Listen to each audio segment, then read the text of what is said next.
Hi there. So today what we're gonna do is a nice like hip movement. So say you want to go for a walk, or you've been sitting and your hips are getting cranky, or you just have a workout coming up and you really want to like prep your hips. This is a super nice easy thing to do, and I like it because you can do it anywhere. So I'm going to show two versions. The first is just a little more I'd say kind of gentler for the hip, because you're already in a seated position. The angle of the hip's going to be a little less. So you're going to drop our thigh bone like this. So I'm feeling a little change, obviously, as the leg goes from external to internal. And I just do that a few times.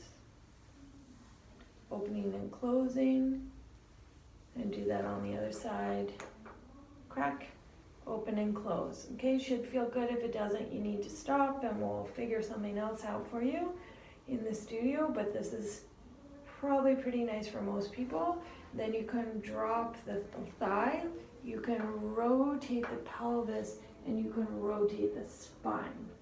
You can come back with the spine, come back with the pelvis, come back with the thigh.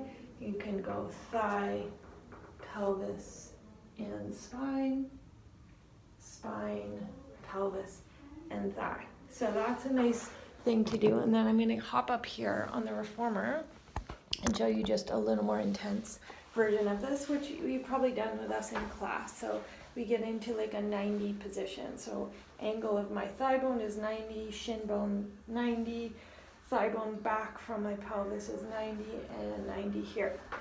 And then I'm going to do the same thing without the thigh movement. So now it's a little more just about the pelvis half rotating and the pelvis half rotating, or a lot more. Pelvis half rotates, pelvis half rotates, and then I can still add a little more spine. So I can go pelvis half and spine, pelvis half back, and rotate my spine. And pelvis half, spine, pelvis half, and rotate my spine.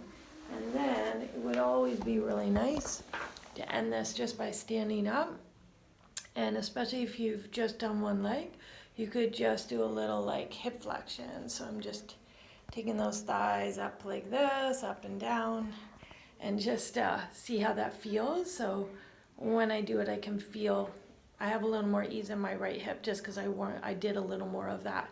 So I'm going to sit down and do the other side, and I hope you will too.